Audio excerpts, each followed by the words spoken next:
नमस्कार विद्यार्थी मित्रांनो, तुम्ही जर नीटच्या स्कोरवरती महाराष्ट्रातील टॉपच्या गव्हर्नमेंट BAMS कॉलेजमध्ये ॲडमिशन घ्यायचा विचार करत असाल तर साधारणतः तुमचा नीटमध्ये किती स्कोर यायला पाहिजे तर हे आपण या व्हिडिओमध्ये बघणार आहोत। आता या व्हिडिओमध्ये आपण सॅम्पलसाठी महाराष्ट्रातील एक टॉपचं गव्हर्नमेंट मेडिकल कॉलेज हे घेतलेलं आहे। हे कॉलेज आहे R.A. पोद्दार मेडिकल कॉलेज, जे की वरळी, नवी मुंबई येथे आहे। 1941 मध्ये चालू झालेलं हे गव्हर्नमेंट आयुर्वेदिक कॉलेज।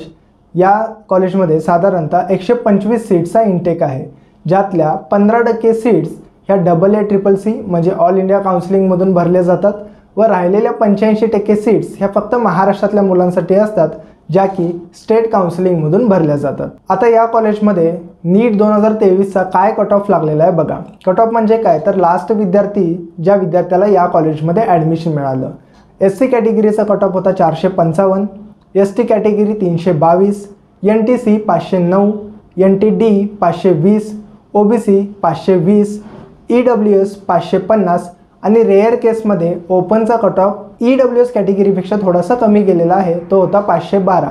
पण जनरली EWS कॅटेगरीपेक्षा जास्त हा ओपनचा कट ऑफ नेहमी लागत असतो।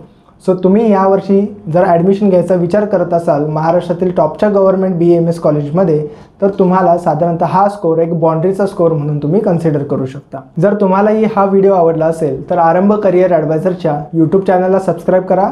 तसेच असेच अपडेट्स ऑन टाईम व्हॉट्सअपवरती मिळवण्यासाठी आरंभ करियर ॲडवायझरच्या व्हॉट्सअप कम्युनिटीला सुद्धा जॉईन करा। त्याची लिंक ही डिस्क्रिप्शनमध्ये दिलेली आहे। थँक्यू।